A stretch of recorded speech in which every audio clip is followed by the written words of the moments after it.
What's up, everybody? Welcome to the SaveState. My name is Landon Barton. I've got Seth Duncan here, and we just got out of seeing Ant-Man. So I want to know, what did you think? I loved it.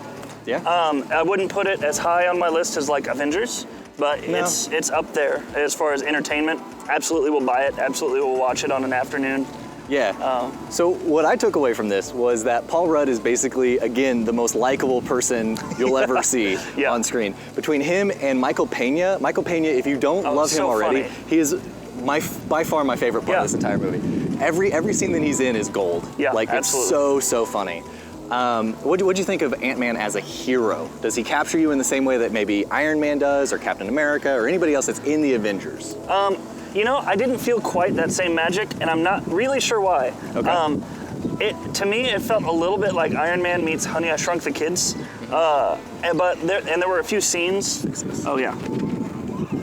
There was a few scenes? There were a few scenes where, like when it was doing the beauty shots of him being like real small and running with ants and things, where I honestly, after a few of those, I thought, okay, I get it. Yeah.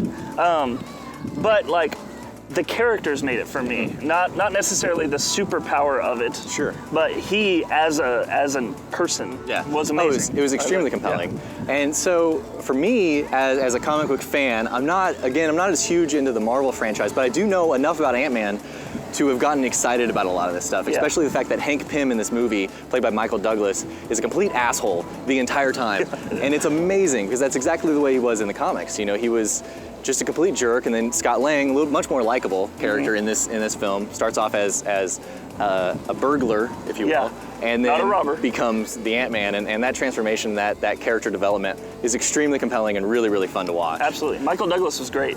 No, and especially, so no real spoilers here, but you do get to see a young version of Michael Douglas, and they did CG to make him look younger. I wondered. Looked really good. Yeah, it looked great. I mean, they did that with a handful of other characters as well, and I thought it was pretty nice. And, without spoilers, what did you think of any of the tie-ins into the MCU, the larger universe? Very interesting. I made a joke when we came out that when we're like 65, we're gonna get like the 97 Blu-ray box set of the entire MCU, because everything is just tying together in various different ways. And one Blu-ray will be all of the post-credit scenes. Right. Because it's going to fill up an entire Blu-ray at this absolutely. point. I thought, they made a few references to some things that had happened in other films, and it helped set some of the stage. I thought it worked out pretty well, and it's neat to see this entire environment getting built through different movies, where they might touch on something a little bit here, and then, it's setting a neat overall world, and I can't think of another franchise that's built a world quite this vast. Yeah, it's really impressive. Yeah. And so one thing that I noticed that you also pointed out in the movie was that, Yellow Jacket uses lasers, right? And so when Yellow Jacket is shooting his lasers, there's a very distinctive sound that you hear. What does that sound? It is absolutely blasters from Star Wars. And it's the blasters that you hear from AT-ATs. And I thought, that's very specific. Yeah, I could tell. It was the Battle of Hoth going on there for a little bit. And then afterwards, when we saw it in trailers, it was done by Lucas's sound department, Skywalker Sound. Yeah.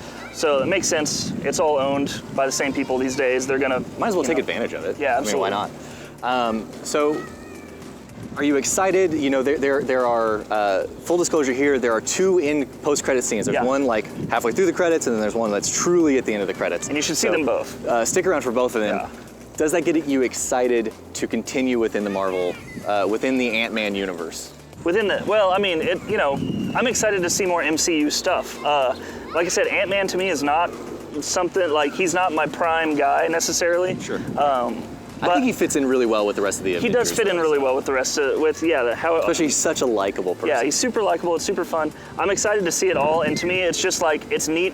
It's like a side quest in your favorite MMO. It's not necessarily the meat and potatoes of what you're there to do, but it's exciting and it's kind of fun, and it's neat to know it because you've bought into the franchise. So, do you have any final remarks about this film? It was a dad movie. Oh, okay. It was it was a dad movie for sure.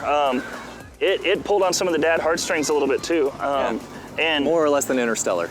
A lot less than Interstellar, but it still was there. And I was surprised that it didn't pull me as hard as I thought it might when I started seeing those things there. But yeah, I thought it was a really good dad movie, and it was entertaining. So yeah, no, I would wholeheartedly recommend this. Absolutely. One final question for you: if you had the opportunity to have a giant ant as a pet, would you take it? Oh yeah. Yeah. Well, assuming that I had Ant-Man's ability to control it. Okay. Or to influence it. Okay. Or to whatever. I wouldn't want a giant Just a angry ant. rogue ant. Right. I wouldn't want to come home and have my pantry completely shredded. Okay. And yeah. That makes sense. I think I would agree with that. Yeah. So let us know in the comments below, did you guys enjoy this movie? Are you gonna go see it because of our recommendation? And answer the same question. If you had the opportunity to have a giant ant as a pet, would you? Yeah. And I'm not talking about the wife of your uncle. That's an aunt. That's weird. That's an aunt. Okay. Anyways, like, share, and subscribe this video, and keep coming back for more Marvel reviews and stuff. Absolutely. So we'll see you guys next time. See ya.